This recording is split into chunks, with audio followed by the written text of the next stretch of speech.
Hey, good evening, folks. Welcome to another session from the Wise Asylum. What an interesting political week indeed, I have to say. The reform is rising. Well.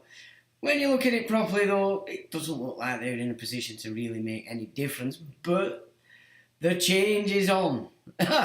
We all know what that change is. It's no change. But never mind, we can play along and pretend that everything's going fine and hip hooray. Something to oppose this crazy agenda. Apparently, if you live in La La Land. But of course, in the Wise Asylum, we know full well it's just a load of bollocks. However, we will have a look at reform because, of course, I've never actually sat down and looked at who is reform, what are the policies, what are they all about.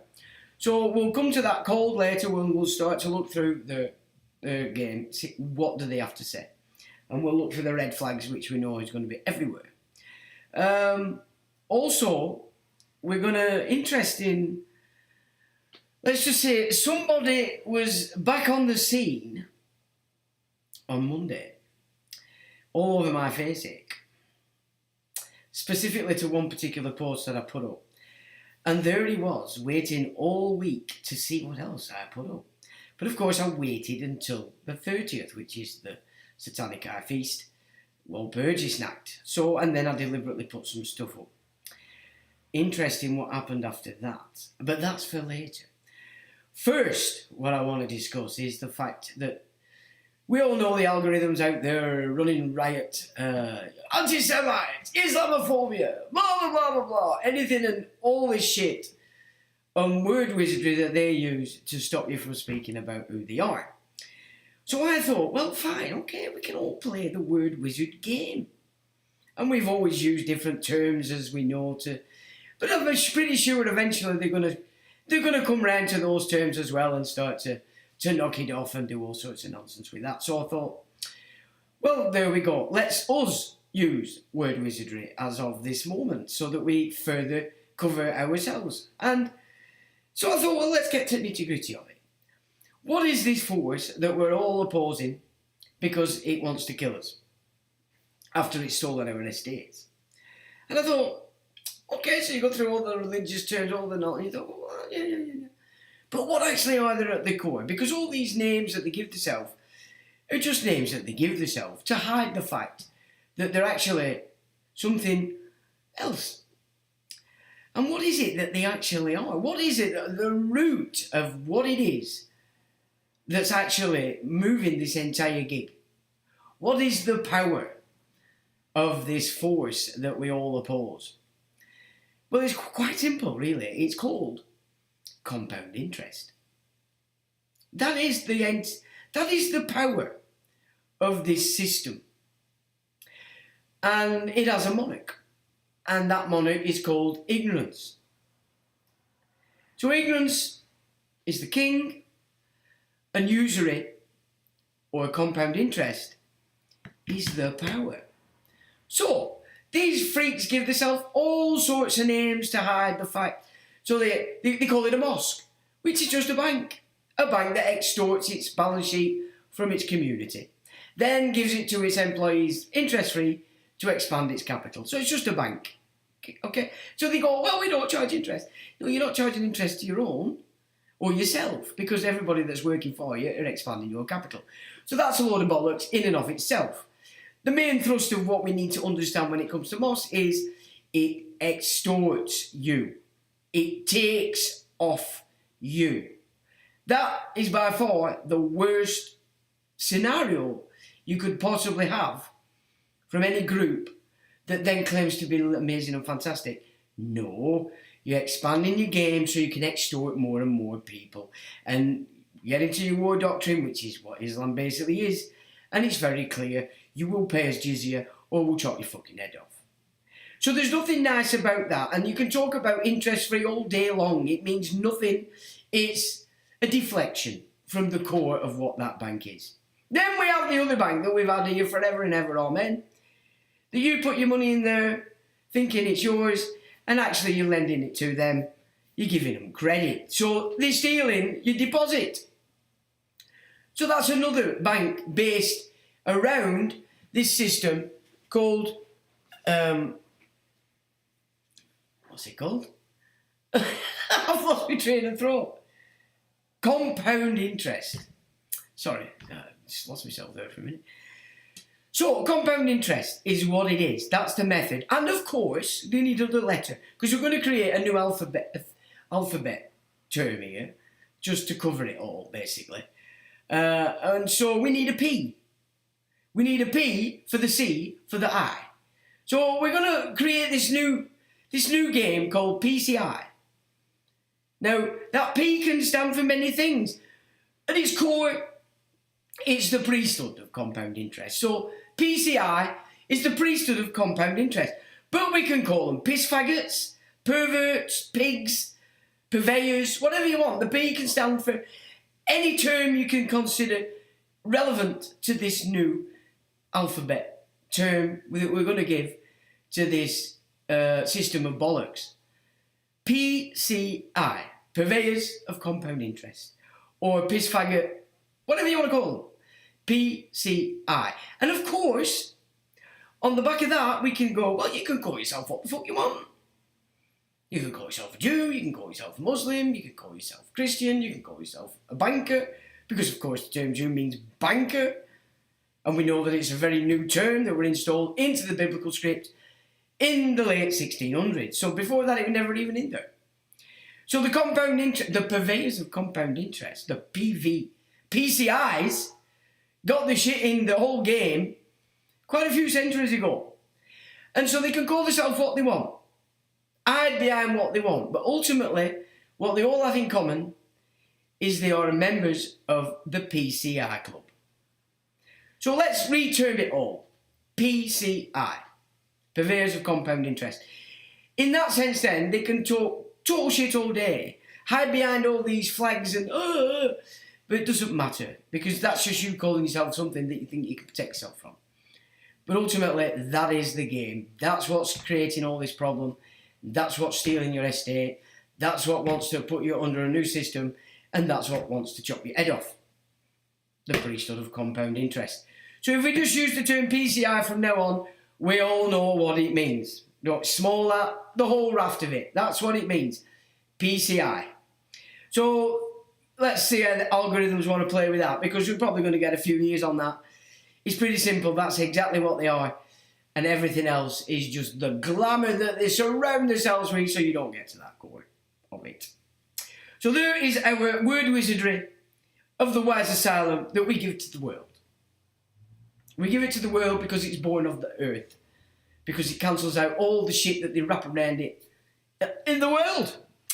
So that's my present for La La Land in this Beltane season, for us earthlings to utilise without getting this bottom smacked by the algorithms. Okay, so that's the word PCI, ladies and gentlemen. Get it in your minds. That's that done. Now the second one is what went on this week. So I got off my live stream. I look on the Facebook, and I always check to see who's being nosy that don't come on it, because they don't want to be seen to be affiliated with the Wise Asylum in any way, shape, or form. And lo and behold, what appeared to be a brand new account. And at first I thought, oh, it's a fake, because it only had something like 300 followers. And I thought, nah, it can't be. It can't be the man. It can't be the person. It can't be the person that's changed his name.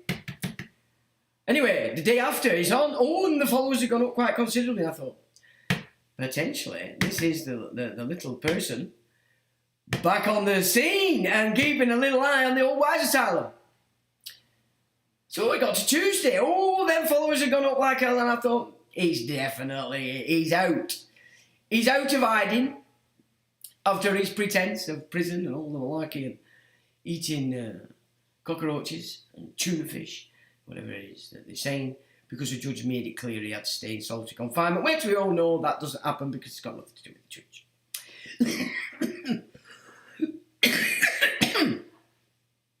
Excuse me.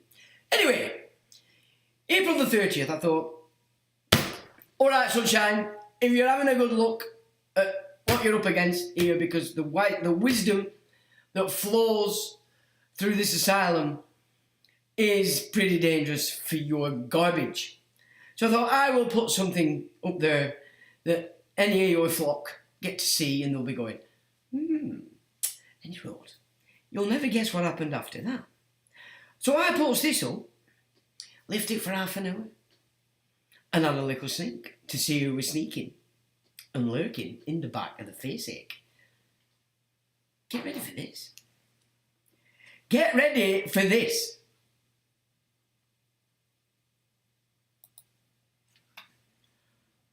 David Rene de Rothschild. Now then, you might think, huh? Well, exactly. Huh? Well, after the shock of seeing what I put up, my guess is that little Tommy Robinson rang up his boss and said, fuck me!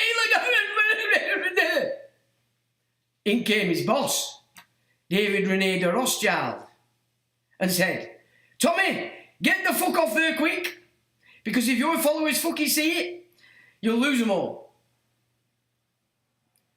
That's what it looked like to me. All this is going on in the afternoon of the 30th. So this is before the rituals, and I'm thinking, oh shit, they're going to have me involved in their rituals. Oh my God, voodoo and everything here is coming on. Oh, I think you oh, good grief. So anyway, there he were. Away went little Tommy, not to be seen again. But this man has been on all week, keeping a little eye on what little wise asylum is getting up to. So I would suggest, ladies and gentlemen, that little Tommy Robbo is working for this fella directly, is what I would suggest. What say you to that? What say thee to that? Because why would David Rene de Rothschild be all over on mine out of the blue? No, doesn't fall out that way. Tommy rang him or his handler and said, in came the boss. Tommy, get off there immediately. Do not comment on that face ache.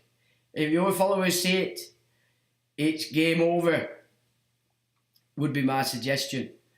And he's tottled on all week. And when Facebook don't want me to see who's on, they sort of censor that page so it only shows like 3 or wherever this whomever is on that they don't want me to see. Wherever he is on the position, it gets blocked off and I can only see that short amount. And that's been happening all week since the 30th of April. So, ladies and gentlemen, I think it's pretty clear who Tommy Robb, being released the week of the election, is operating for. Well, I said. And they, oh, what happened there? Any road. So what I put up were, what little Tom the Rob excited, but I have to, just a minute. So what actually got him fixed to it was this. I have to put you on the browser now, in a minute. It was this little shindig that I put up, which were a local election here in Ironburn. I think you were in Great Orwood actually, and this is a green for Palestine. So the Greens are operating for your vote based entirely on another country.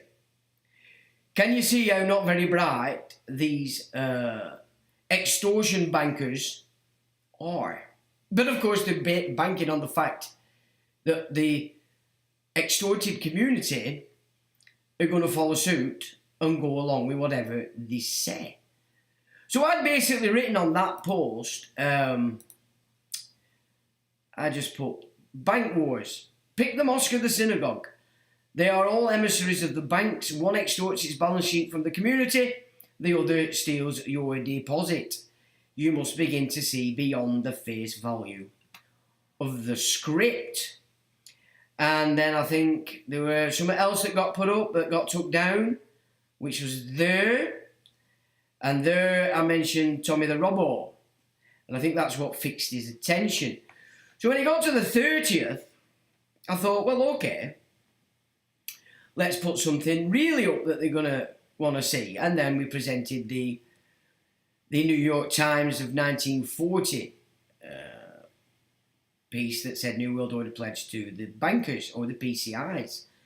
Arthur Greenwood of the British War Cabinet, which of course was set up before the First World War and took over the country, none of them elected, and have been in control ever since, which is why the Remembrancer every morning asks Parliament, are we still at war?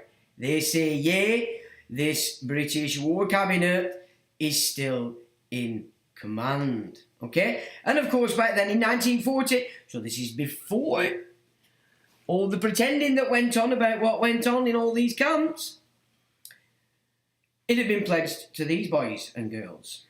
Righting of wrongs. Well, the righting of wrongs is you owe us a shitload of money because we've been charging compound interest. Yeah? You see, this is another bit of a fallacy. This is the other piece I put up about, gentlemen, I have come this morning to excusable conclusion that we have fought the wrong side. This entire war should be fought with the fascists. Should have fought with the fascists against the communists and not the other way around. I fear perhaps in 50 years America will pay a dear price and become a land of corruption and degenerate morals, which is exactly what's taken place.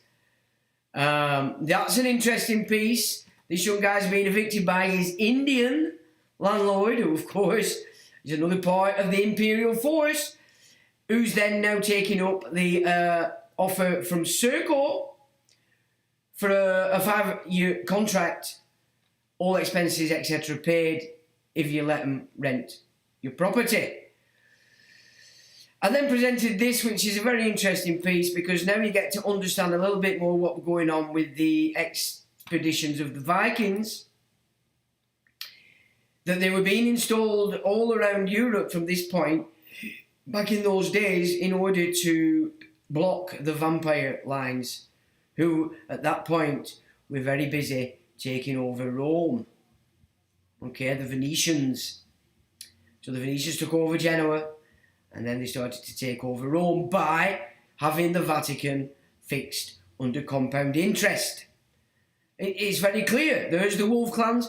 And again, it's interesting, when you start to reckon with this secret society data, you can understand better why the Vikings were over there in America, and were very friendly with the Native Americans, because amongst the Native Americans, what a lot of them are wolf clans. And so they had, common ground, as it were. Now, this is another thing we're going to look at, the blues and twos. We'll look at that later. And so that's the adventures had this week, just in the background of the face ache. So, who is David René de Rothschild? So let me just check that we're still back on. Yeah, we're on. But we need to just sort this out so that you guys can see it. So this is the guy. Now, I believe he's retired, but then do they ever retire? No. What happens is they put a new, younger front in, and the old guard, as they call themselves, continue to act as the trustees and move everything together. Now, this guy, Baron David René James de Rothschild, is of the French branch of the Noahide trustees. and he was born December 15th, 1942, a French banker and a member of the French branch of the Rothschild family. Since 2018, he is a supervisory board chairman of Rothschild & Co. and chairman of Rothschild Continuation Holdings, a Swiss holding company. So obviously, this guy is very high up in the entire gig. So the fact that he's French doesn't really matter. And you know, if you're looking, why would the French man be looking after Tommy Robbo? Well, quite simply, this guy's retired. He's not looking after the day-to-day. He's got time to play on the other arenas. Specifically, we've captured all the suits. We've captured all the cowards, in the civil systems. They've all oath to this fake acclaimed king that has no crown. Now we need to gather the English lunatics to our cause. And of course, it would be very important that was carried out by somebody at a very high level. So my suggestion would be, going off what's happened this week, this is the man. He was born in New York City. The first free French registered at the consulate, according to him, as a result of his parents having to escape the Germans during the German occupation of France in World War II. He is the son of Guy de Rothschild, excuse me, and his first wife and distant cousin and former Baroness Alexandrine Jeanette Shea de Coromir. His maternal grandfather was the Hungarian Baron Pips Shea. While his mother remained in New York City throughout the war, his father went to England, where he joined the Free French Forces. Following the liberation of France, the family returned to their home in Paris. His parents eventually divorced, and David Rothschild was educated at the Institut d'études politiques de Paris, in Paris, from which he graduated in 1966. He has one half-brother, Baron Edward de Rothschild, from his father's later marriage to Baroness Marie Helene van Zuylen van Neviet, so that's Dutch. Career. David Rothschild worked at the Société Minérale Je m'appelle, a mining company owned by his family and headquartered in Paris. Afterwards, he did a training in the family-controlled Bank Rothschild.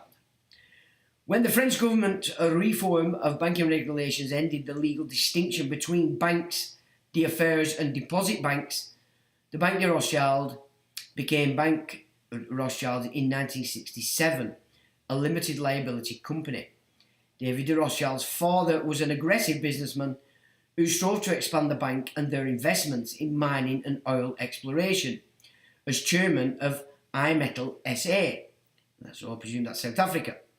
However, the family fortune suffered a severe setback following the election of the French presidency of the socialist government of François Mitterrand in 1981. The new parliament nationalised the Bank Rothschild. In 1986, when the socialists lost power, the Rothschild family got a new banking licence in France thanks to a helping hand from Robert Badinter. In 1987, joined by his half-brother Edouard, stepbrother Count Philippe de Nicolet and cousin Eric de Rothschild, David René de Rothschild created Rothschild and C Bank, the successor of Bank Rothschild. During the 1990s, he bought a small share in NM Rothschild and Sons, so of course now you're into the English side. The two entities started to converge, and he became deputy chairman of NM Rothschild and Sons.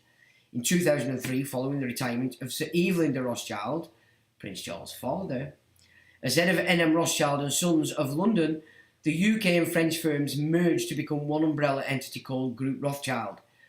Ownership was shared equally between the French and British branches of the family under the leadership of David de Rothschild. The French president, Emmanuel Macron, had previously worked at his bank. So there you go, Macron, see this chap. So why would he not be interested in Tommy? Well, he would be very interested in Tommy, would he not? In 2015, Rothschild was indicted in Spain for fraud in relation to a scheme that allegedly defrauded British retirees who signed up for an inheritance tax minimisation scheme. In 2018, his son Alexandre de Rothschild took his succession as chairman of Rothschild & Co., while David René de Rothschild became chairman of the supervisory board. So other roles, member of the supervisory board of Campagne François Saint-Honor, member of the supervisory board of Campagne Financier Martin Morel, member of the supervisory board of De Beers, so that's Round Table, Rhodes Scholarships, all that malarkey. Member of the supervisory board of Group Casino, president of the World Jewish Congress, president of the Foundation pour la Mémoire de la Shoah, president of the French Entente Cordial Scholarship Trust, minority shareholder of the Vineyard Chateau Lafite Rothschild, a member of Enterprise et Sarte, whatever that means. In 1974, David Rothschild married the Italian princess Olympia Anna Aldobrandini.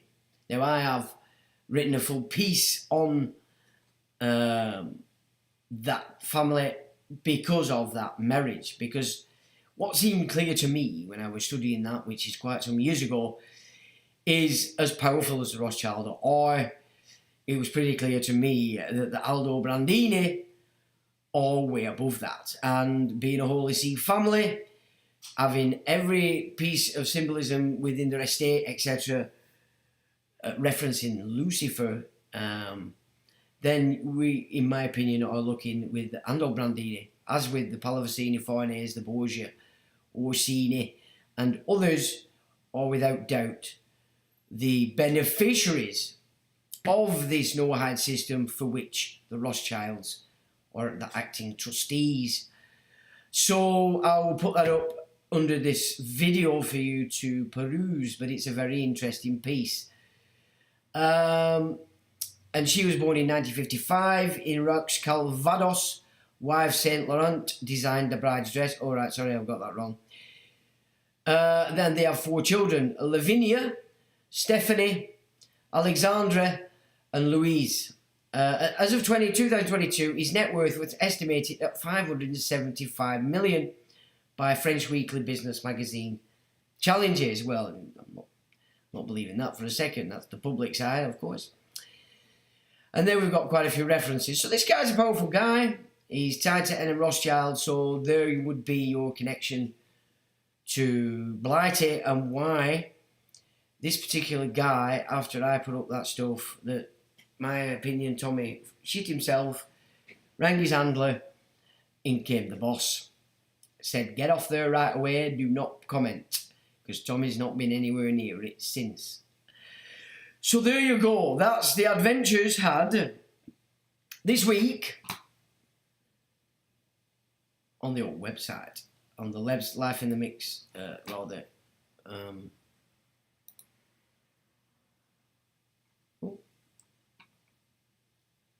On the Facebook. Now, so what am I doing here? I've even got lost. Right, so we don't need the Facebook.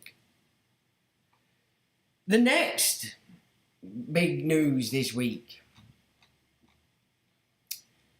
The reform. Now, the first red flag. Join Reform UK today. Now, there is clear, it's no intention of reforming England or reforming England. It's all about the UK, just as was the United Kingdom Independence Party, which I pointed out at every given opportunity in the last 20 years across the internet because people missed it. I think it started to bed in. But so this is the latest adventure coming out of the original 1980s Thatcherite Eurosceptics. So the first branch became Goldstein, James Goldsmith rather, he collected the Eurosceptics during the 80s and pulled them to one side, formed a party, which eventually morphed into UKIP. And then, of course, it's now Reform. And you know, years ago I was investigating this, and because of a particular conference speech by David Cameron in 2010, which he mentioned this guy. So this is the video. Now I don't know whether to play it for the simple reason I do seem to have copyright issues when I start playing with videos. But I have made a video of this, and it's on my YouTube channel, and you've got to go way back to 2010 to find it. But basically, this guy made it very clear at the end of this conference speech that without a guy called Harry Beckoff, who had helped them for 21 elections, there would be no Conservative Party in 2010. And he lives in Marlborough. Now, we investigated this guy back then, and it wasn't easy to find because he was very well hidden, but looking at the shipping records, what we found were he was a Russian Jewish guy who had come via Russia into Germany and then over onto Blighty. Now, this guy was very involved with Bletchley House and code breaking, etc., etc. So this guy rose to the top in the secret world very, very long time ago, so during the Second World War. And this guy has been upheld in that manner ever since. Now, just bear in mind, this guy was a Russian Jew. Right? That's his origin. So this guy, clearly a Bolshevist. He's Harry Beckoff. Now, he's dead now. So we presented this. We'd gone down to Marlborough. We investigated the whole area. It was a strange thing because you're just there in the countryside in what you'd expect to be Blighty, when all of a sudden you enter this particular aspect of it, and then you've got military police following you, obviously. And what we found were, with further investigations, that there's actually a ley line that goes right across east to west. It incorporates Heathrow Airport, Porton Down. There's so many important, what you'd class as imperial headquarters along this line, and of course it goes through Marlborough, Devizes, all these places. And what we found were a lot of the old Germanic families that were offered the money to give up their estates in Germany. So this is going way, way back, and encouraged to come and live here and continue the Coburg agenda on Blighty. So that's what we learned, that's what we found out. But more importantly, when we started to present this about this Mr. Harry Beckoff, he actually did send us an email, rather flippantly expressing the fact that he'd been taking the dog for a walk and was mugged. But he's all right now. So obviously, he was just letting us know that, yeah, okay, you're right, you've got me, but I'm fine. It's not going to make any difference. And of course, it didn't. But more importantly, back in those times, Marlborough was like it's always been a centre for what you might call uber retiree Secret Service spooks. And Harry Beckoff was actually at the helm advising the UKIP elect at the time, and Nigel Farage was there. So we found that Harry Beckoff, not only was he influencing the then Tories, which was expressed by David Cameron, but he'd also taken on board everything that Goldsmith had set off with the Eurosceptics back in the 80s. And so they'd centred it there, and that's where it were all being pulled around. So you've got this Bolshevik reforming the Conservative Party, and also forming the opposition to Europe with UKIP. Now, of course, he's dead, but reform is the continuum of that, and Nigel Farage is still there at the thick of it. So it's very important that we recognise that this is the background to these so-called opposing political parties that are reckoning they're going to give you everything you want, which is cancel out the immigration, blah, blah, blah, blah, blah, blah, blah. So we will have a little look at what they're saying, because I've never actually read the manifesto. I've never actually looked at the party itself. So we'll come to that cold on here and we'll all take a look and see what we find. So I've no preconceived ideas apart from knowing full well where its origins are and what kind of forces are in control of it. And that Nigel Farage, of course, is just a front man. Now, where are we? I always... What do you say? No, we're not doing that. I'm sure... Oh, wait a minute. There we go. I know that's an interesting piece that I found the other week. And this is from the Jewish Tribune in New York, October 28th, 1927. So this is 2 years before the reformation of the Vatican system completely. And it's the Jewish Tribune New York. It says, every single aspect of Freemasonry is Jewish. Masonry is based on Judaism. Eliminate the teachings of Judaism from the Masonic ritual and what is left? Question mark. The spirit of Freemasonry is the spirit of Judaism in its most fundamental beliefs. It is its ideas, its language, it is mostly its organisation. The hopes which enlighten and support Israel, its crowning will be that wonderful prayer house of which Jerusalem will be the triumphal centre and symbol. And that's La Verite Israelite, Jewish paper, 1861. So 1861, they're talking about Freemasonry being completely controlled by this particular group. Now it says Freemasonry is a Jewish establishment whose history, grades, official appointments, passwords and explanations are Jewish from beginning to end. And that's Rabbi Isaac Wise of B'nai B'rith, quoted in Israelite of America, August the 3rd, 1866. 1866. The most important duty of the Freemason must be to glorify the Jewish race, which has preserved the unchanged divine standard of wisdom. You must rely upon the Jewish race to dissolve all frontiers. The symbolism, July 1928, again a year before they reformed the Vatican. We cannot help but greet socialism, Marxism, communism as an excellent comrade of Freemasonry for ennobling mankind. For helping to further human welfare, socialism and Freemasonry, together with communism, are sprung from the same source, and that's Lotomia, a German Masonic journal, volume 12, July 1849. Okay? So there we have it. Now, of course, we've looked at the fact that Albert Mackey has made it clear that the Noahide system and this idea of this Jewish culture outside of the Mosaic law, which is what the Old Testament is an invention that was installed into Freemasonry.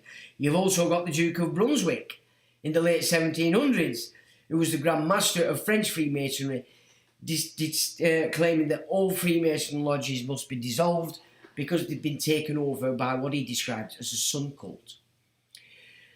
So it's all there. Now that's the late 1700s. I have a piece I've written about, I will put that up under this as well.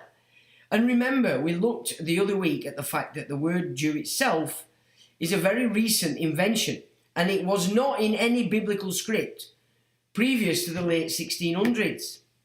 So it wasn't a term ever used in the biblical tradition. It was implanted in it.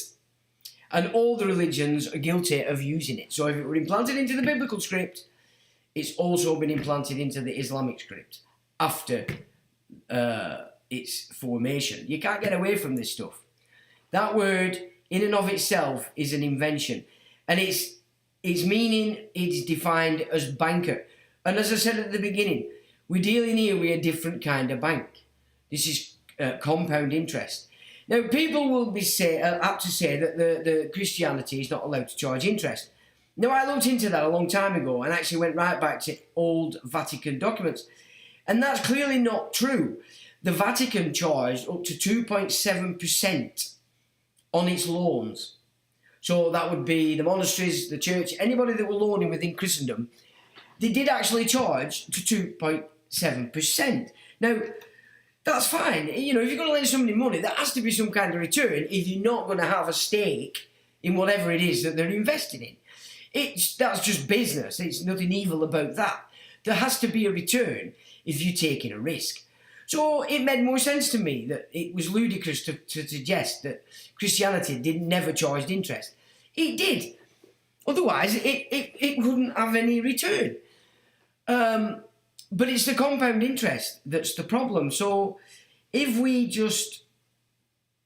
let's just have a little look at what compound interest actually is.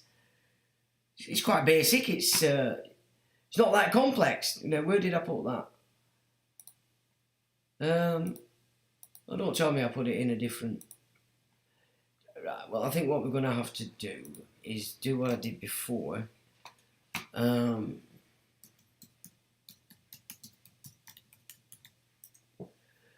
So compound interest, in its definition, it's...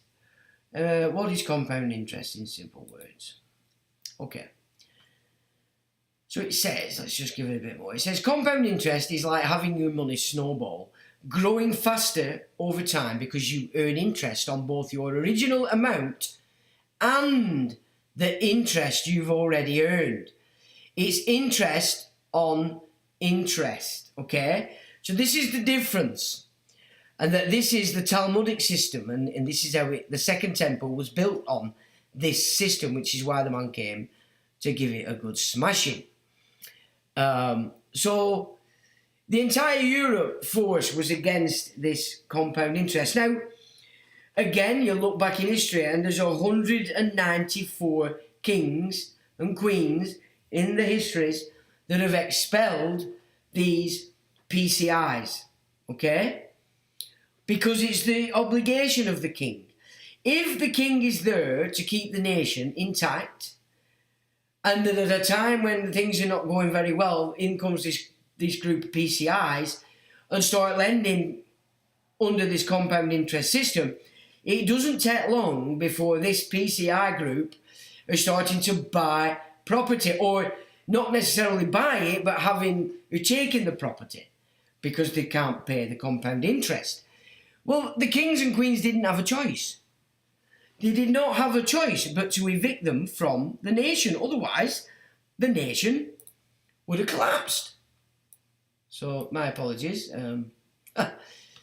So that's basically why they've always been kicked out, these purveyors of compound interest. So get rid of the religious connotations, because that's the glamour they put around themselves to protect themselves. And because you've got three religions divided, it works a treat. So PCIs is what we're dealing with here. Purveyors of compound interest, or whatever word you want the P to stand for. So there you can see why they had to be kicked out all the time. The nation demanded it.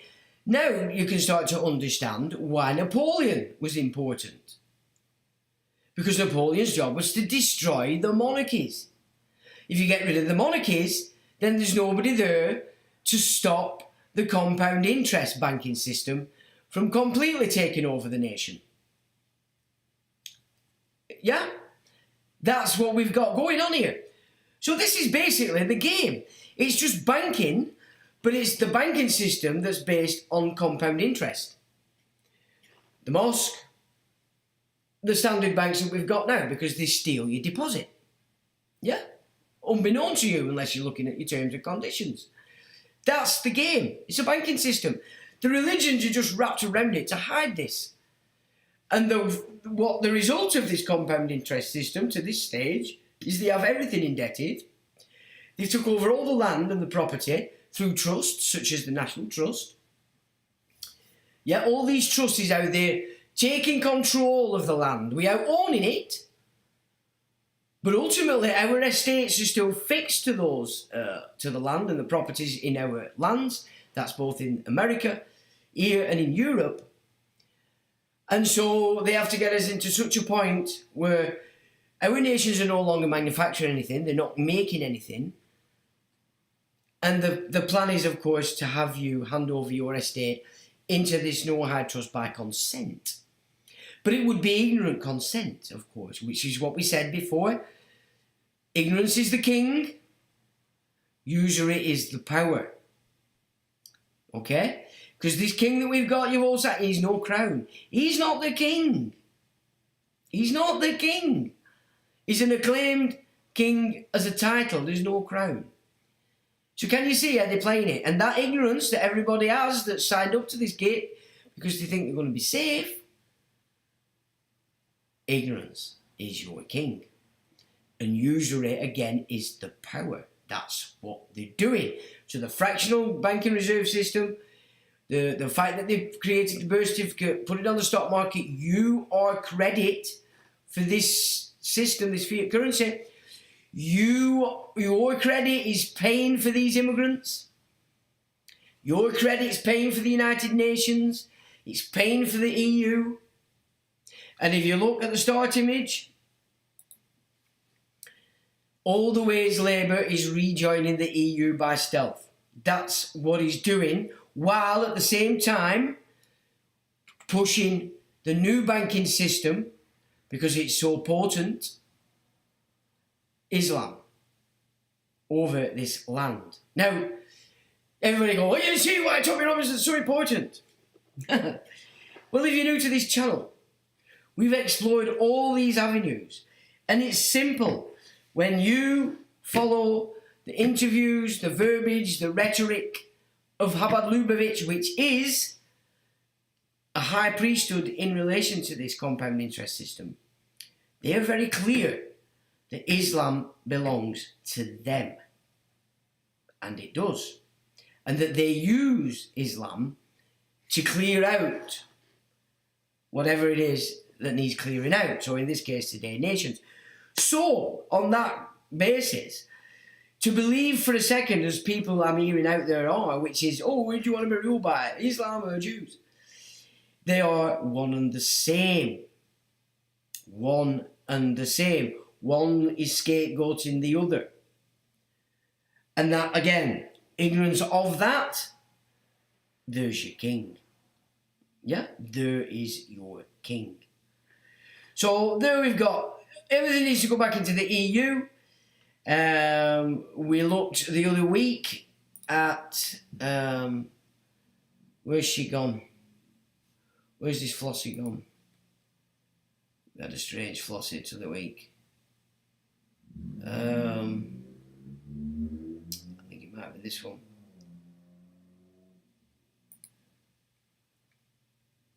Oh, it's not available anymore. I think that was the head of the EU making it clear that the Talmud is running the EU. Yeah? Let me just go back over here a minute, because that didn't work. Now, I do have some images somewhere. Oh, wait a minute, I think. There we go. So let's just think back to Nigel Farage. If you remember back in the day when they wanted the hapless monkeys out on the streets, clapping handies and banging pans to save the murderers, there they were. Now, this is the latest thing. Reform will fight to close migrant hotels. Well, fine. But you're going to be able to close them because the Indian branch of the empire are kicking everybody out of the tenancies and taking circles off it. So they don't need the hotels at that point. We need to rebuild trust with our residents and voters, said defeated Tory councillor.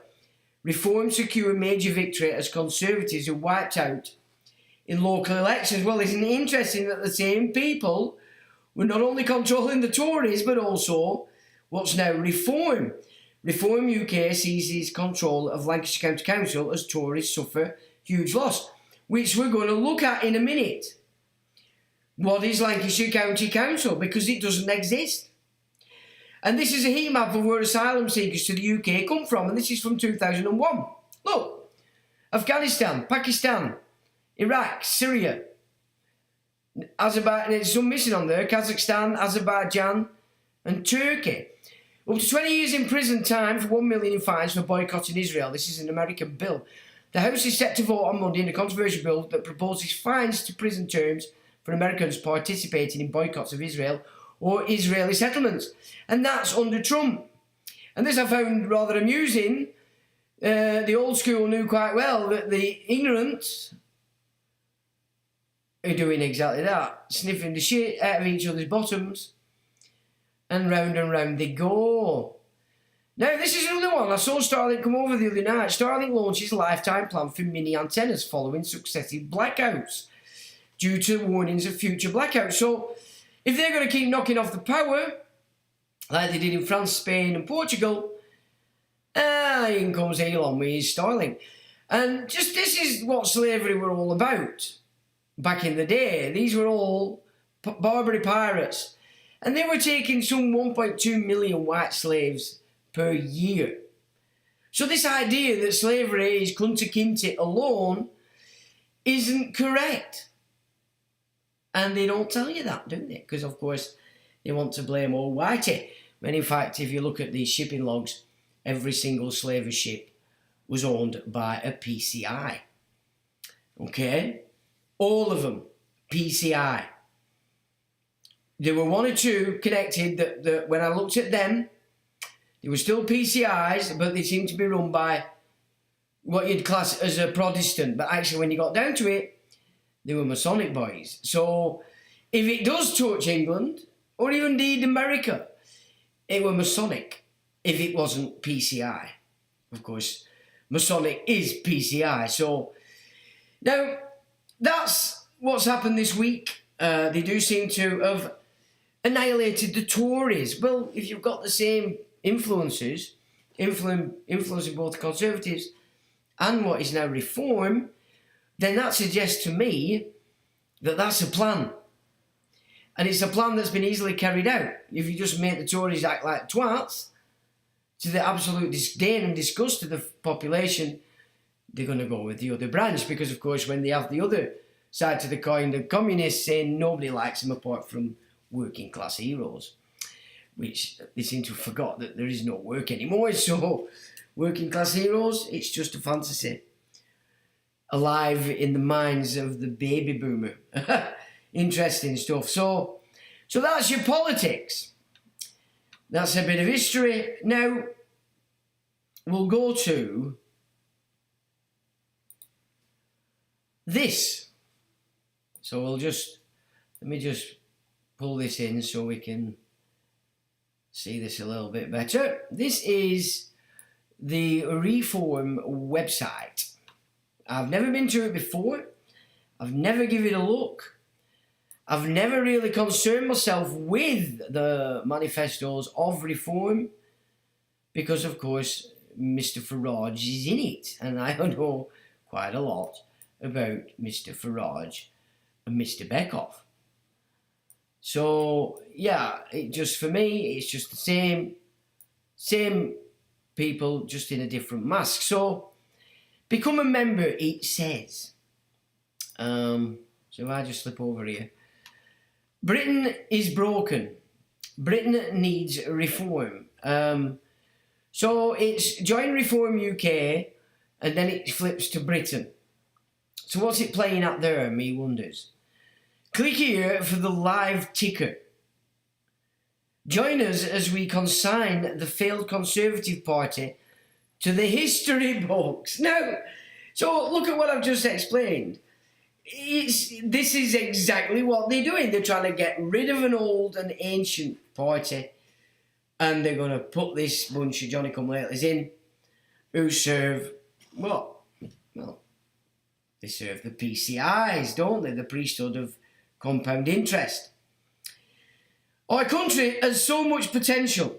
What is a country, I do wonder? It was a nation back in the day, so it's now a country. There's so much potential. But what's a country? You see, there's 3 countries, 4 even. If you count the stolen part of Ireland that they call Northern Ireland. You see, it's not a country, and it's another. Think about it another way. United Kingdom. What does that actually mean? Because if the kingdoms were united, Scotland, England and Wales, it would be United Kingdoms, wouldn't it? English grammar. Does that make sense? Well, of course, that's because we know the United Kingdom is a corporation. It would appear now non-existent and has been handed to the Crown some years ago. So it's getting rid of the Tories. In it comes. Our country has so much potential, but both Labour and Conservatives have broken promise after promise for the last 30 years. You are worse off both financially and culturally. Wages are stagnant. We have a housing crisis. Our young people struggle to get on the property ladder. We have rising crime. Energy bills are some of the highest in Europe. The NHS isn't working. Both legal and illegal migration are at record levels, and woke ideology has captured our public institutions and schools. No mention of the United Nations there. No mention of the European Union human rights there. The Conservatives have failed and Labour will fail too. A vote for either is a vote for more incompetence, dishonesty and failure. We are ruled by an out-of-touch political class. Ruled? Okay, it's not governed, I'm quite sure it should be. Who have turned their backs on the country. Reform is the alternative. Only reform will stand up for British culture. British culture, UK, make your mind up. Identity and values. Well, British culture, what's that? What is that exactly? British is an empire. We will freeze immigration and stop the boats. Well, that's not just the part of get fucking rid of them as well. But they're in a contract. Who are they in a contract with? Circle. No mention of Circle. Repair our broken public services, cut taxes and make work pay. What work's that then? End government waste, slash energy bills, unlock real economic growth. Only reform will take back control over our borders, our money and our laws. British laws? What are them? What's British law? I've never heard of it. There's no such thing as British laws. There's no such thing as United Kingdom law. There's just Scottish law and English law. So again, you know, what are they offering? More pizzazz, more rhetoric for the king. Ignorance. They need you to be ignorant. There's the king. Only reform will take blah, blah, blah, blah. We'll take back control over our borders, our money and our laws. Only reform will secure Britain's future as a free, proud and rich nation. How are they going to do that? I wonder. When everything's run by computer, all the systems have got processors made in Israel, backdoored by Israel, and unless they did in France and Portugal and Spain, they switch it off where they want. And then comes Elon. Hey, give me your Starlink. Join the revolting, it should say. Yours sincerely, another fucking scam artist. Nigel Farage. He doesn't even say fucking English, does he? Leader of Reform UK. So it's all about Britain, but it's UK. Breaking. Nigel Farage elected for Clacton. Britain needs reform. Breaking. Richard Tice elected for Boston and Skegness. Britain needs reform. Breaking. Lee Anderson re-elected for Ashfield. Britain needs reform. James Murdoch elected for South Basildon and East Thurrock. Britain needs reform. Oh, he's got a flossy. Sarah Porchin elected MP for Runcorn and Helsby. Well, I think Runcorn's full of illegals, isn't it? Meet your Reform UK mayors. Oh, the mayors. So they're in with the PCCIs and with the police that are pretending to be constabularies. So I'm not seeing much reform going on here, guys. Andrea Jenkins elected Mayor of Greater Lincolnshire. Reform UK. Luke Campbell elected Mayor of Hull and East Yorkshire. Staffordshire County Council gains full control. Lincolnshire County Council gains full control. Durham, Lancashire. Yeah, this is where we're going to have a problem. Lancashire County Council doesn't fucking exist.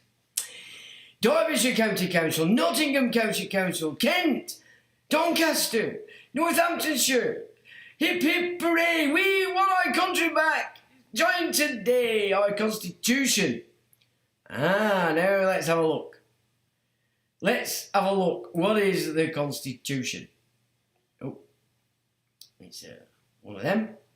Party Constitution 2024. Table of Contents. Interpretation. Name and objectives of the party.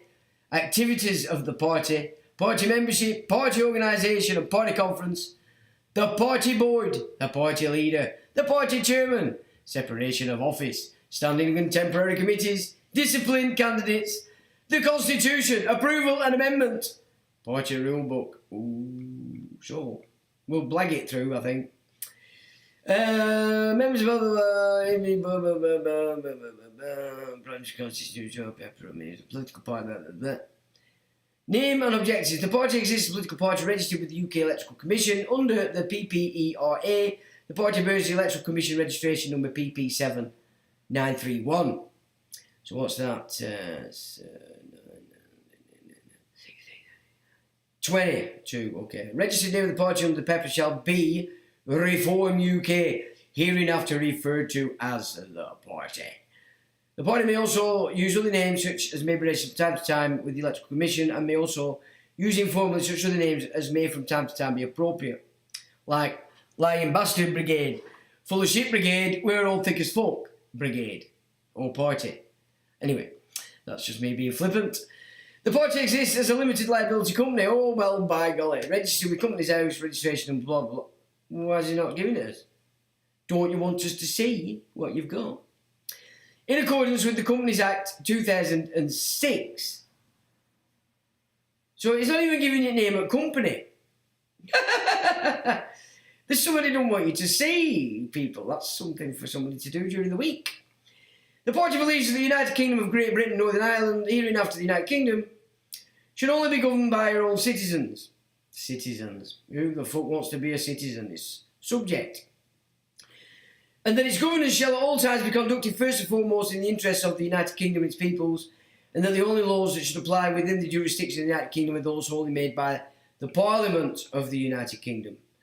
The party further believes that the integrity of the United Kingdom of Great Britain, Northern Ireland, and hereinafter the United Kingdom should be maintained. No talk of England. In pursuit of these objectives, the party will at all times adhere to the principle of full equality before the law. The party shall conduct itself and its affairs in such a way that it does not discriminate against or in favour of any person on the grounds of their race. Person. So it's not under biblical trust, it's under Noahide. Religion, gender, ethnic origin, education, belief, sexual orientation, class, official status, sectarianism, or any other basis prescribed by law. Yeah, that's fine then, you gotta listen to me because I'm fucking English. Male. I'm not a person. Further, the party shall at all times adhere to the principles of the rule of law, liberty, democracy, and respect for the human, the human rights and the essential traditional freedoms of the people. Well, look at that. People and persons. They don't get it. But we get it, don't we, here at the Wise Society? We know that that there isn't that there. Is it? That there is your Magna Carta, it's your Bill of Rights, it's your Act of Settlement, it's your Coronation Oath. That there is a human, which is a Vatican construct. A Vatican construct. Yeah? So far, I'm really not seeing anything I like in this. Further, the party shall at all times adhere to the principles of blah, blah, blah, blah, blah, and respect for the human rights and the essential traditional freedoms of the people of the United Kingdom. No, the people of England, the persons belong to the United Kingdom, and those under the protection of the United Kingdom. The party is a democratic, patriotic party and will espouse policies which promote and encourage those who aspire to improve the personal situation and those who seek to be self-reliant whilst providing protection for those genuinely in need. Favour the ability of individuals to make decisions in respect of themselves. Lower the burden of taxation on individuals and businesses. Individuals. Person. Yep. It's a fucking commercial fucking blueprint. Ensure proper control over the United Kingdom's borders. Promote and strengthen the rule of law. strengthen and guarantee the essential traditional freedoms and liberties of all people in the United Kingdom. Activities of the party. In furtherance of those objectives, the party may undertake the following activities. The development of full range of policies for domestic and foreign affairs. Participation in all democratic electoral processes that take place in the United Kingdom or in such other places where it is lawful for the party to stand for election. Subject always to the proper use of resources belonging to the party. In particular, the party may stand in all levels of elections to public office from elections to the Parliament down to parish council level, including mayoral elections. In addition, the party may participate in campaigning in any referendum, including but not limited to national, regional or local referendums. The party shall take up any seat to which it wins election regardless of any policy of the party which espouses the abolition of such seat or election. Subject always to the right of the party leader and the board jointly to decide otherwise. The party may cooperate with other like-minded democratic parties, institutions and organisations for any purposes which are wholly consistent with its objectives, whether such be in the United Kingdom or elsewhere, for such time and to such extent as the party leader and the board may deem necessary and expedient in order to advance the party's objectives. In the furtherance of its objectives, the party may raise funds and invite and receive contributions from any legal or natural person whatsoever in such manner and to the extent and limits established by law, including but not limited to loans, subscriptions, donations, provision of work or materials in kind. Publish with or without charge any document that is fit in any format. Employ and pay people to manage, supervise, organise and carry out the party's aims, administer the party and meet the party's obligations under the law. Purchase, lease or rent such real blah blah blah blah blah, investment blah blah blah blah blah, carry blah blah blah blah. Carry out or refrain from carrying out any lawful act as may be deemed appropriate for the attainment of the party's objectives and the proper administration of the party. Lawful. You see, they're mixing all this garbage up. Lawful is England. Legal is UK. So, okay, so you're basing yourself on law. Fine. That means it's applicable to you. Okay, I'll give that another look. Enter into contracts for the supply of goods, employment and services, undertake any or all lawful activities under the Companies Acts. The board may establish, suspend and disband branches or other means of organisation as the board may from time to time deem necessary. Such constituency associations, branches or organisations may only be established with the written authority of the board, which may delegate such authority to the party chairman. The board may make rules concerning the structure and operation of branches. Employment. All persons employed persons as described in Article 3.5 hereof, or who are employed by any person elected to any public body as a party candidate at the time of the coming into force of this Constitution, shall certify that they are not a person who comes with the ambit of Article 4.4 or 4.5 below. This requirement shall only apply to those who commence employment on the date of it shall be a condition of employment with no person blah, blah, blah, blah, blah, blah. For the most of purposes blah, blah, blah, blah.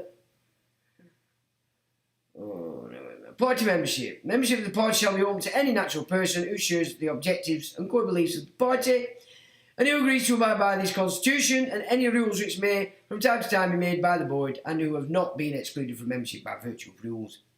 Blah, blah, blah, blah. Members are considered to be in good standing. Their subscriptions are up to date. They are not subject to any suspension or exclusion by the party. They're not subject to any forced blah, blah, blah, blah. They owe no debts to the party that are older than 30 days. Members who are in good standing shall receive a membership number. Oh, number. You get a number.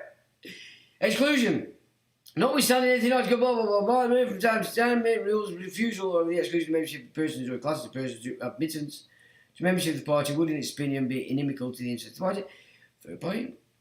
The party chairman or in absence of blah, blah, blah, so reservation, blah, blah, blah, blah, refuse to admit any person to membership. Can I join? Where it is deemed appropriate, brief reasons may be given for such refusal. The chairman shall notify the board of any such refusal. Okay. Any person applying for renewal, blah, blah, blah, blah, any person to whom membership is refused, blah, blah, blah, blah, may appeal. Revocation of membership. If after becoming a member of the party, a person joins any other political party anywhere in the United Kingdom, save for those approved by the board, you can fuck off. Without any authority of the board set up, whereas in aiding and abetting the setting of another fucking political party, whether it's not, you can fuck it off as well. Supports and promotes any other political party. What about banks? Is later found already to be a member of a former member of another, blah blah blah blah. Stands against the party candidate. Is found to be a person who has been expelled, engages in behaviour which, in the discretion of the party chairman, brings the party into disrepute. Well, there's a lot of fibbing going on here. Whoever wrote this constitution is telling fucking big fibs and mixing jurisdictions. For a start, is he going to get his bum's right? Well, no, because ignorance is king, isn't it? Of course. Exceptions. Life in the mix is more than welcome to join any... Oh, sorry, no, it doesn't say that. In exceptional circumstances, the party chairman may, in the unanimous agreement of the board and officers, calls to be admitted to membership any applicant who would otherwise be prohibited from membership. Persons not otherwise eligible for membership, other than those subject to exclusion, blah, blah, blah, blah, blah, under the provisions of the Constitution, may, at the discretion of the party chairman, in consultation with the board, be admitted to associate membership of the party. The board may make rules as to the rights and duties of associate members. The board may from time to time, blah, blah, blah, blah, blah, blah, and blah, blah, blah, blah. You've got to sign a certificate that they are not a person who falls within the ambit of four above. Oh. There's a lot of signing going on here. The board shall from time to time settle annual subscription fees, enter the membership, member count, blah, blah, blah. Brings the party to distribute. So members of the party are deemed by their entry into membership to agree and not to do or omit to do any act, is as the case may be. The commission or omission of which either brings the party to dispute, is intended to damage the party's interests, or damages the party's interests, or breaches any other disciplinary rule, which the board may from time to time deem appropriate. So telling fucking big fibs, blagging it, mixing jurisdictions, making a mockery of the English language, that's not bringing the party into dispute. That's not damaging the party's interests. And it's not a breach of any disciplinary rule. So basically, like all legal shit, you get a license to break the laws as long as you sign on the dotted line. Oh dear. Party organisation, party conference, blah blah blah. We don't know. Blah, blah, blah, blah. The party board, there shall be established committee, known as a party board, hereinafter the board, which shall function as principal management and administration authority of the party, in particular for the purposes of company law. Blah, blah, blah. Treasurer. Both party treasurer is required under political party elections and Referendums Act. The named party treasurer must be registered with the UK Electoral Commission. Term of office of 2 years. Party secretary responsible for all sorts of stuff. Board subcommittees. Oh, subcommittees. Backroom stuff. Eligibility, elections, term of office, all members on board serve for term 2 years. Resignation, vacancies, conduct of meetings. You've got to all behave yourself, shut the fuck up, and do what Nigel says. Between meetings, all powers of the board delegate to the party leader who may exercise those powers at his discretion. Suspension, expulsion, probably be expelled within 3 days. No confidence motions. I have no confidence in this manifesto or constitution. Within 14 days of receipt, oh, forget that. So authorised groups. The Wise Asylum has given freemen of the cities. Hey, did you get that? Oh no, it doesn't say that. Sorry, I'm reading the wrong thing. I'm reading up here on my thing. I need to stop that. Maintain accuracy. Blah, blah, blah. Party leader. The all-powerful leader. Under the Political Party Election Referendums Act 2000, Eric Beckhoff said, Nigel is a very good guy. You should all like him and love him and give him your money. It doesn't say that. It doesn't actually say that. I'm fibbing. Anyway. May describe blah, blah, blah. Election, term of office, party list terms for 5 years. Deputy leader, party chairman, vice chairman, responsibilities, separation of office. The offices of party leader, deputy leader, party treasurer, party secretary, party chairman, vice chairman, and general secretary shall each be held by a different individual. Like that. Standing and temporary committees, finance committee. Discipline committee. You will be sent to the Wise Asylum for a beating No, it doesn't say that neither. Oh, God. What's happening here? Something not right. Remedies. Upon conclusion of the issue oral sex. I'm joining this party. Oh, no, it doesn't say sex. Or written advice to the respondent members' future conduct. Okay, no. Never mind. I thought Floyd would be getting excited there. Anyway, never mind. Could hold him in your boudoir there, dear lad. Right, there we go. In emergency powers, in case of exceptional gravity and undisputed chair may result motion exercise any of the powers set out in Article 1. Blah, blah. Executive party member with due regard to blah, blah, blah. In the case of exceptional gravity, he can take full control of the world and form a dictatorship and start shooting everybody. No, it doesn't say that either. No, it doesn't say that. Approved candidates. I wonder if I get approved. Shall I try and join? See, is it Nigel? Can I join your party? Nigel. Suspension and removal. I'd probably get used to that part a lot. Probably the most important paragraph in my remit should I approach him to join. Codes of conduct. You've got to be good boy. No swearing.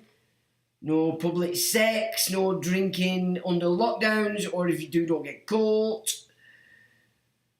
Okay, you can only tell fibs if Nigel says so. It doesn't say that, of course, I'm making it up. And it's been amended. The rule book. Any rules made under this Constitution shall be read in conjunction with it, and where the rules are repugnant to the Constitution, the latter shall prevail. So basically,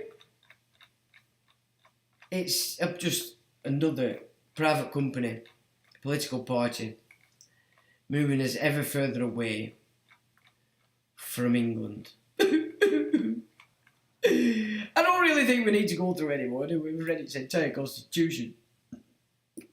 We've read it. We've read it now. That's pretty much it. Find my branch, contact policies. Policies? Oh. Or contract. A contract! Do you like this page? I think it's very lovely. There's pretty colours. It's got a nice arrow on it. And he's a fit guy there with that lovely suit on and a nice pink tie. Yes, I like this page. It's beautiful. Oh, there he is, look. Is he trying to hide his hand there? The little Mason. I contract with you. Oh, a lot of smiling Britain needs reform. Blah, blah, blah. Cha-cha, cha-cha-cha. British culture, identity and values. We will freeze immigration and stop the boats. Yes, we love it. Our contract with you is not just about it sets out the reforms that Britain needs, first on the dates following the general election and thereafter. It's been produced with the advice of blah, blah, blah. Our core pledge is immigration / government waste. Immigration, number 3. Because that's what we're all interested in, it really, let's be honest. We just want a party that'll say, get out, fuck off, and get off our money. To all these Johnny-come-latelys that pretend to be refugees coming all on their own, soldiers. Uncontrolled immigration has pushed Britain to breaking point, securing our borders to boost your wages and protect public services and British culture and values. We will secure its borders. Immediate deportation for foreign criminals. Good boys. They're all criminals, but actually they're contracted with this government, or the Crown, or Circle, United Nations, EU. So what's a foreign criminal? Me wonders. That needs to be explained. Critical reforms needed. Freeze non-essential immigration. Non-essential, we don't need any. We're full. Stop the boats with our 4-point plan. Shoot them, blow them up, send the Navy in, and Trump says he'll nuke them. It doesn't say that, I'm fibbing. Leave the European Convention on Human Rights. 0 illegal immigrants to be resettled in the UK. New Department of Immigration, pick up legal migrants out of boats and take them back to France. You know, why don't we just shoot them? I mean, of course, I'm being flippant. We can't really shoot them, can we? Secure detention for all illegal migrants. You even have a fucking job there, mate. They're all over the fucking country.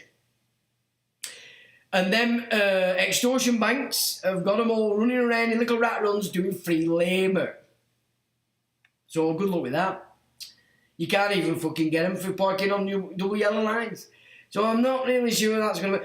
All asylum seekers that arrive illegally from safe countries will be processed rapidly, offshore if necessary. So we're just going to throw them off? Are we throwing them into water? I like that idea. Those entering from a safe country will also be barred from claiming asylum or citizenship. No legal aid for non-citizens. Those rejected will be returned. Just throw them off cliffs. Being naughty, of course, chaps, don't take it seriously. I'm pretending. And I'm not running for office, so it doesn't really matter. Deport foreign nationals immediately after their prison sentence ends. So we're paying for the fucking prison sentence. Well, that's Serco D4S making sure that we pay. So I'm not really happy about that. You're working with them. Withdraw citizenship from immigrants who commit crime with the exception of some misdemeanors offences. What does that mean? So I put one up today of one of these much needed doctors to save the NHS who was busy shagging one of our boards with an advertisement on which showed a girlie in a bra and he were banging her stupid. So, and these are doctors, remember? Clever doctors, then what? For student dependents. Stop health tourism and immediate access to benefits. Employer immigration tax. National insurance rate will be raised 20% for foreign workers. This would incentivise businesses to employ British citizens whose national insurance rate would stay at 13.8. Essential foreign health and care workers would be exempt from tax who employ 5-star members. This would boost wages and could raise more than 20 billion over 5 years to pay for apprenticeships. Listen, you take over fucking $1 trillion pounds a year. 20 billion is peanuts. Just stop giving it to all foreign fucking fruit bats. United Nations, EU, India, wherever else they send all this shit. Syria. I mean, stop sending our money. It's my credit and I don't like it. Immigration pledges savings 5 to 10 billion per year. Employer immigration tax. Slash government waste. Government spending needs major reform. Brexit bonus. Cut foreign aid by 50%. Cut it completely. What are you talking about? Collect billions in unpaid tax. Yeah, I don't think so. Save £5 in every 100. Reform UK will make sure taxpayers' money is never wasted. Slash government waste. Potential savings 91 billion. If you get us all out of all these private public contracts, it'll save everything and put it back into national. We might not be too bad.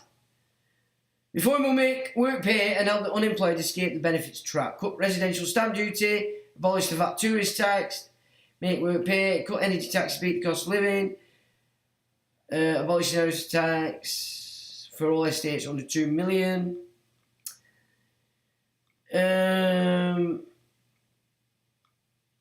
Critical reforms needed. Business and corporation tax, support and small enterprise reform planning system. Abolish IOR 35 rules, support sole traders, slash red tape to boost industry and exports. Reform the tax system, lift the VAT threshold to 150,000. Well, that's it. I thought you were getting rid of Europe. Well, you're not if you're playing with VAT. VAT's shit. VAT's European Union gig. What are you playing at? That's Vatican. Vatican added tax. Nigel. Stop being a naughty boy. Fibbing. You're never going to let me come in, are you? Because I can just see through your fibs. Put patients in charge. Oh, fuck me. After the last 5 years. What a joke. If there's one thing we've learned about this country is that they're all fucking drug addicts. Thick and thick and thick. And they went and got juiced up. Because fucking Telly said so. Bombshell said do it and you did. Fucking hell. You put patients in charge. Patients? They're the problem. They're costing me a bloody fortune. All drug addicts they are. End doctor and nurse shortages. Improve efficiency. Cut waste and unnecessary managers. Save A&E. Tax relief 20% on private healthcare. We don't want private healthcare. Access deaths on vaccine arms. Public inquiry. Oh, that'll take all your savings. So scrap annual 10 billion renewable energy subsidies. Cheap, secure energy. Yes. Yeah, okay. So I have to be honest, I'm looking at that, as shit as it is, it's the best on table. So, big up the massive, the reform, not the I care a toss. because I know what it is. But anyway, it's good that at least something's shifted. And this madness that we call mass immigration, it appears it might have a buffer. But I don't much doubt it, we'll see. But there we go. So that's the reform. The reform massive under Nige. Nige, me old China, can I come and join? Can I be deputy chairman in your party? I won't tell fibs though. I will tell truth. Wonder if you'll let me join, Nigel, can I join? I know you love me, because I've been on your back forever, but can I come and play with you? I'll take it over. So anyway, what else? Oh, after this, we'll just have a look at the blues and twos. Or we might leave it till next week. But keep in mind, Lancashire County Council, keep bigging it up everywhere. You know that thing that doesn't fix your fucking roads? It makes a right fucking mess. In fact, I think we'll leave that till next week. Because people have said that it doesn't exist. It still exists. And it's fucking massive. It's massive, right? So I got first-hand knowledge of this week. So I'll tell you what, we'll leave the blues and twos till next week, because he's got half an hour left and we're probably going to go through his take up this chinwag with you lot. So we'll do blues and twos next week, but it is a follow-on in relation to this shindig, crap, piss and wink. Anyway, it's enough swearing for a Sunday. June says, evening Sean and chat, evening June. Mew says, welcome to White Sound Sunday sermon. Hello Sean, hello Mew. DJ from 88, hey up Sean, happy bank holiday weekend to all, happy bank holiday to you. Slipknot says, alright Sean everyone, evening Slipknot. Mark says, evening Sean and all, evening Spanner Boss. Evening Mark. Lex says, evening Sean and all, evening Lex. Paul says, evening Sean everyone. Evening Paul. PY Music says, good evening all, evening to you Paul. Kerry says, love from Ireland, love back to Ireland. Oh, the McGregor's on the rise up there, have you seen? Tassa Kens, evening Sean, evening to you. All Rizzler, evening all, evening Sean, evening Rizzler. Mew says, Tommy Robinson, yeah. Lone Rizzler, 23 on mine. Lone Rizzler says he's 33. June says, Tommy probably got his feet up in Spain. No, I think he's back on the game now. I mean, in the space of a week, there were over 1,000 followers added to his Facebook. And I do think it was a new one. At first I thought it was probably a scammer, you know what I mean? But then when we had that little shindig kick off, I mean, okay, there's no complete ultra evidence of that, but I'm telling you now, that's exactly what happened. So if you want to know who Tommy Robinson's working for, David Rene de Rothschild. It's as simple as that. Where are we? Did you listen to Active Patriot this morning? Says Mew. Well, I didn't. Lex says, Wraith's Childs. It's Red Shield, isn't it, really? And what's red? Don't waste your time, says Mew. Mew, what's Active's channel called? Never hear from him nowadays. Who? Actives? I don't know. June says, okay. June, okay. He was on the ECP meet in York, but I think Graham has fallen out with him. Don't know why, though. Is that Graham the Graham? Benefactor says, I show the White Sound evening. Benefactor Paul says, good evening, June. Well, not familiar with that name. Okay, how dare because.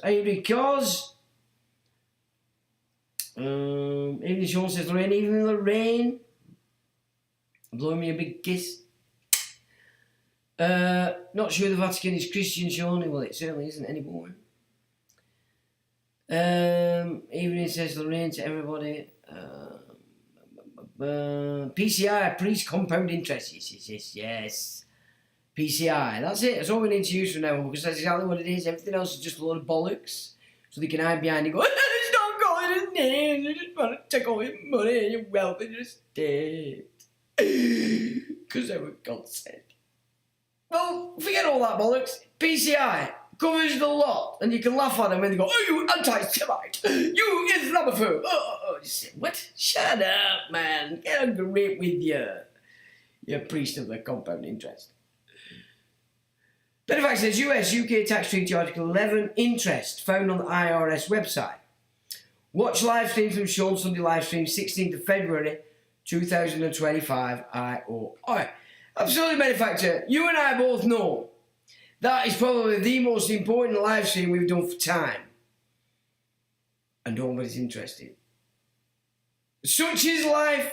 That's the way we are. Profile X says evening fractional reserve banking is a problem as well. Started by the Yids in Amsterdam. Well, yes. Evening Profiler. Cheds1 says, Reform Councillor in my area owes my lassie's sister dad over 100k. He's fucking rogue. Well, what better way to hide by getting protection of a political party? So yeah, I wouldn't surprise me, Cheds.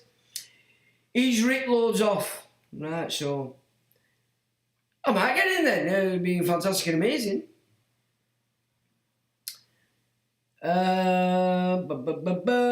Ursula von der Leyen, that's the trollop. The EU is under the Talmud. Yeah, damn right it is.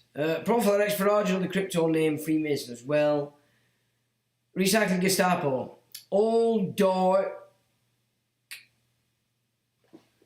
All darky is a recon. What? All darkies are recons. Are you swearing? You bad. Even recycling. Farage deserves effing Oscar. Yeah, he's an actor and a half. Jerry son of Mick, though, well, he won't acknowledge Tommy the Rob, will he? And Trump doesn't like that. Trump's not his bestie anymore. Though the word sorcery, they set us up in the world of assumptions, they are under no obligation to tell you the truth. I show on all an inmate, says Jerry. Evening, Jerry. Oh, and hi to all the asylum screws. Yeah, asylum screws. Oh dear. Profiler says, Life of the Mixed Research, Rad Data Communications, Israel Company, Big in Banking, Cyber Polygon. Research, Rad Data Communications, Israel Company, Big in Banking, Cyber Polygon.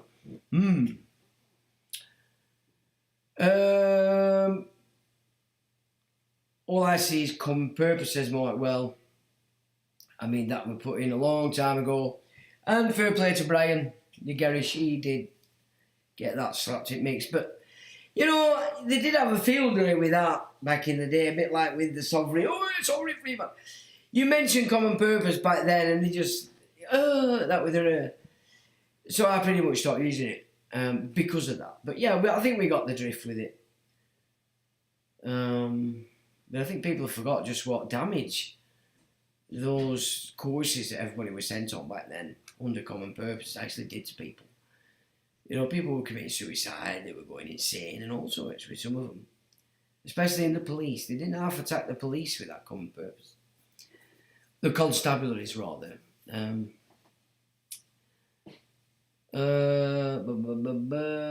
Paul O'Neill says, evening, Jerry. Evening to you, Paul.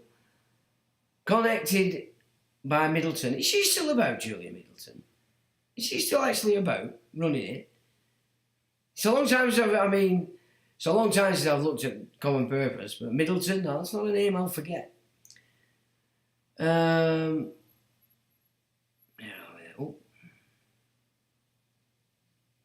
Lorraine says, reform pushing all the usual old rhetoric. Yes.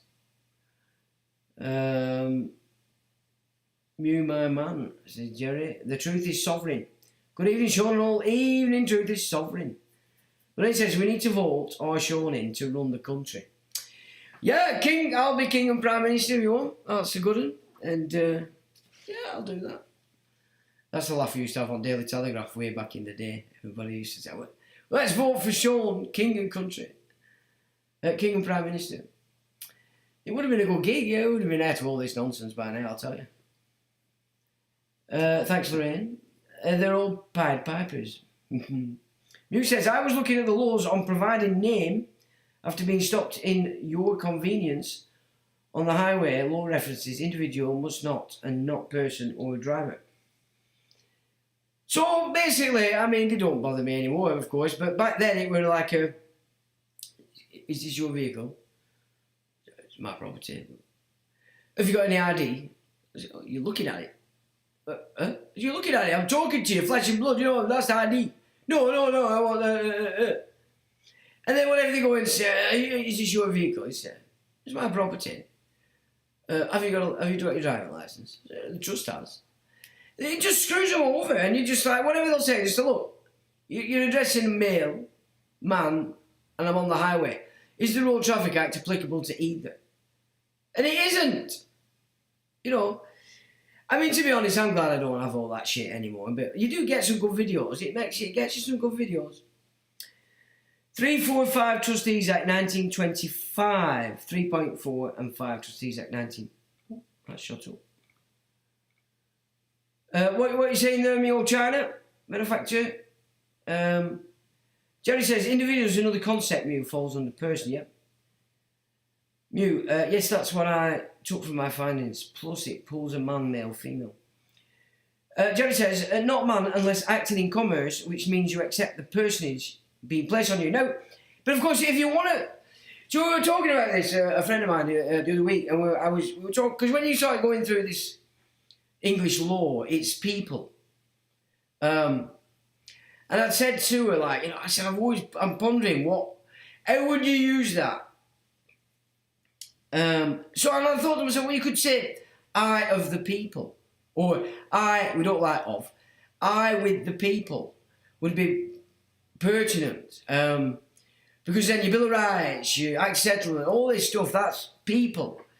So you could use that if you wanted to use people. But you just don't want to be person. So yeah, I do play with these ideas often, but where are we here? Necrophilia, well, we put that in the court case, actually. It raised eyebrows. They didn't really get excited about it, though.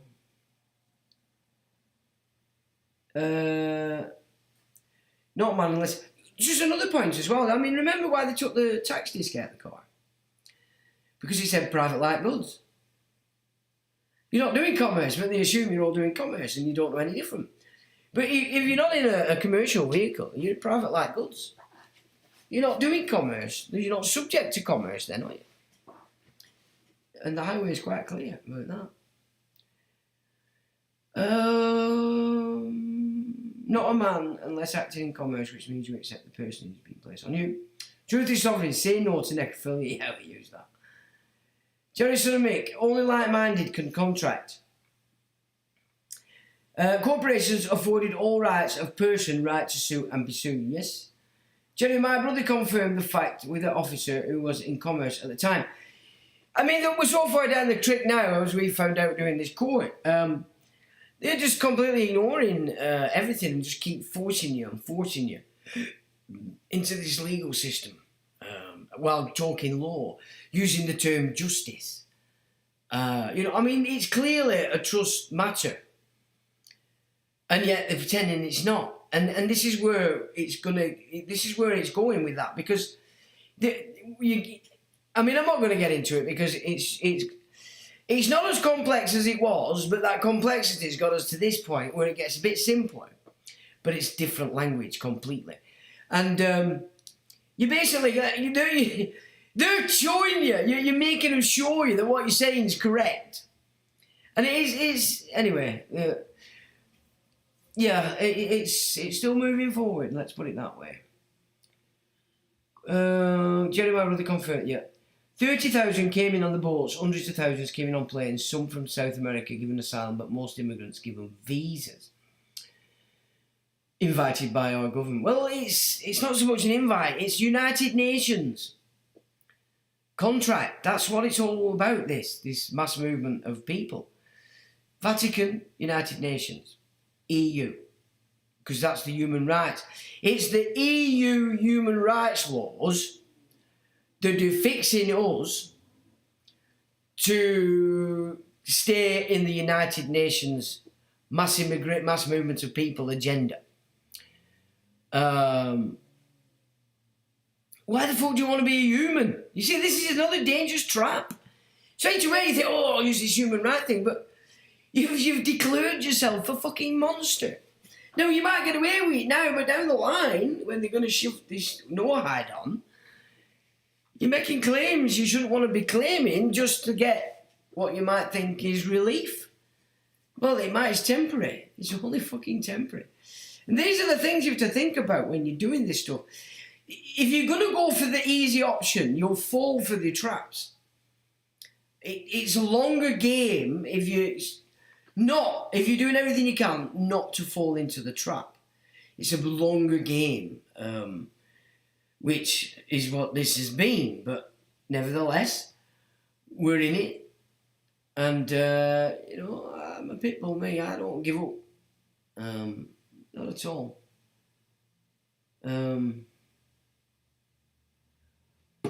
Where are we here? Jerry says, did you look at interpretations and definitions on those statues? They can be very revealing. Yes, the laws quoted, in my opinion, couldn't be used in the way the police are trying to gain driver's name and address, driver's license.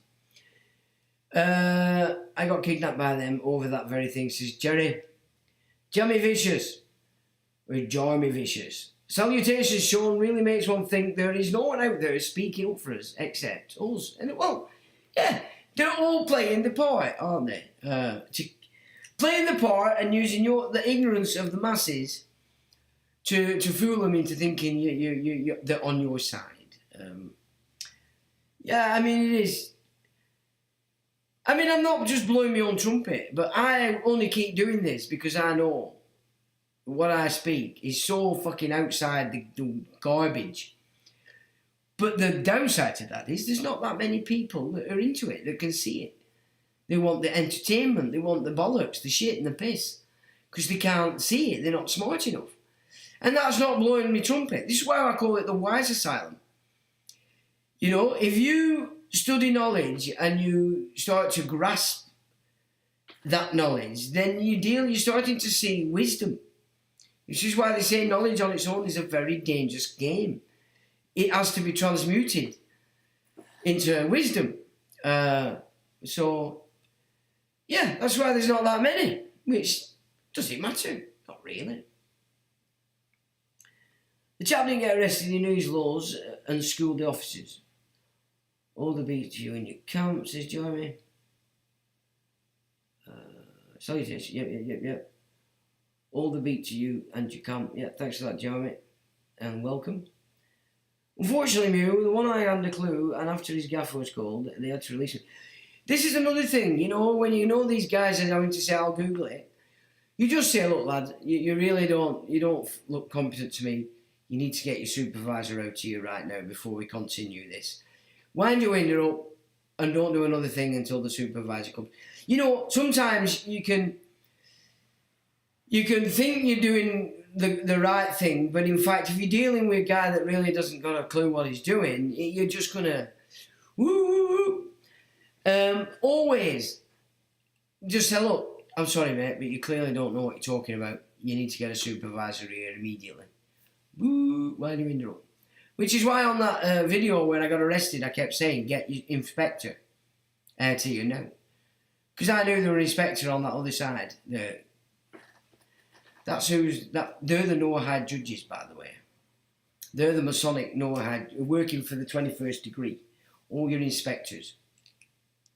Yeah, your sergeants are just the little lapdogs for the inspectors. And remember, they're not constabularies anymore. They're impersonating the constabularies. And the reason why the Blues and Twos is an important subject, now that I know that it's up and running and hasn't been dissolved. So it suggests to me that when they put that up on Company's House, that it had been dissolved, that were a diversion, because it hasn't. It's bigger now than it's ever been. But we'll get into that next week. Yeah, Graham Moore. How is Graham? Anyway, I believe people are really not up for English Constitution. They're so programmed off it now, it's quite ridiculous. They really believe UK is England and England is UK, and they've no ignorance. Ignorance is the king and usury is the power. It's a fact. PC is under orders from Inspector, they all are.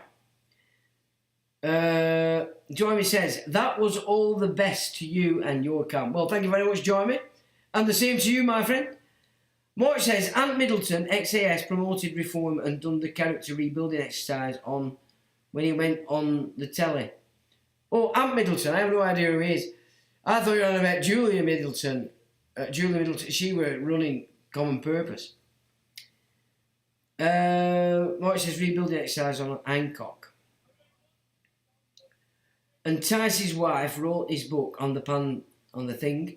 What a load of bollocks. Okay. AMG, where have you been?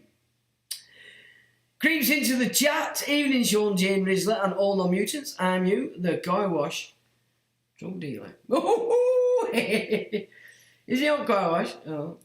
How you doing, AMG? You are late, you badden. Man or any other animal? Yeah, I know you sent me some stuff about that. We need to look at this 2020.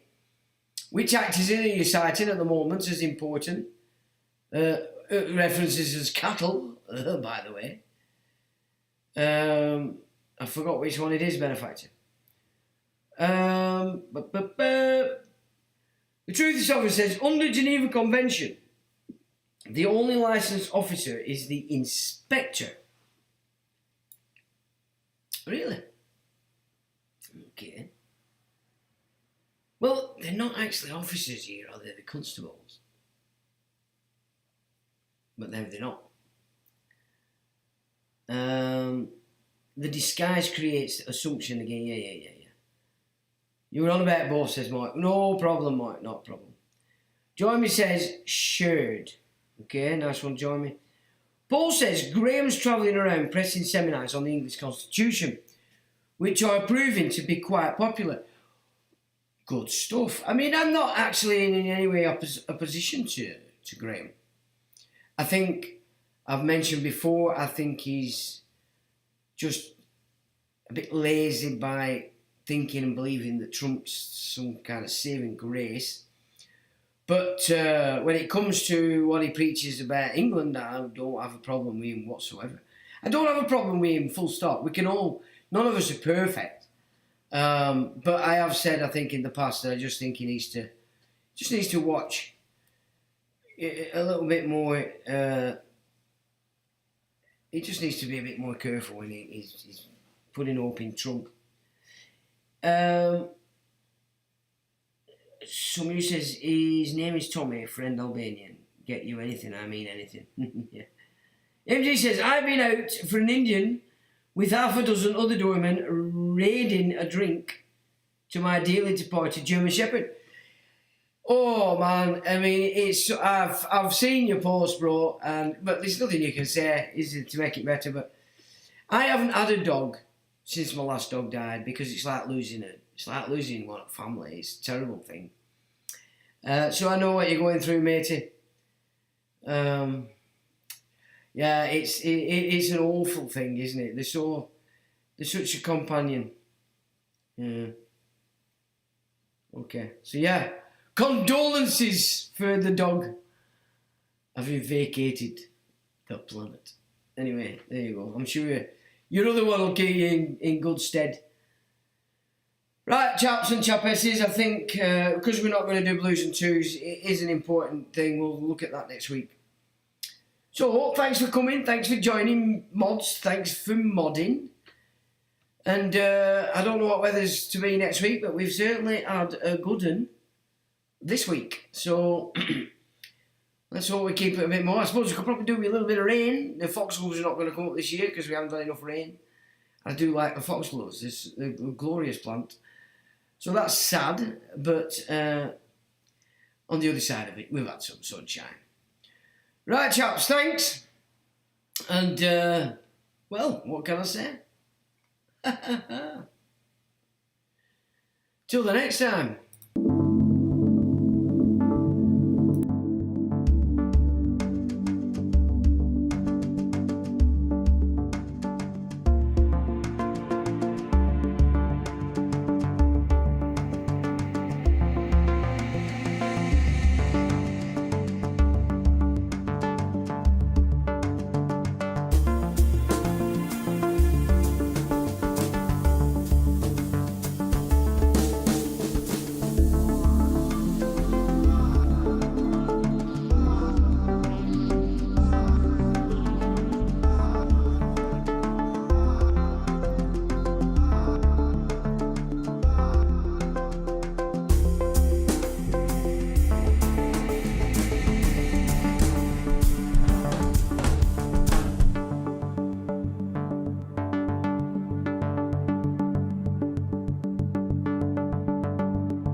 electronic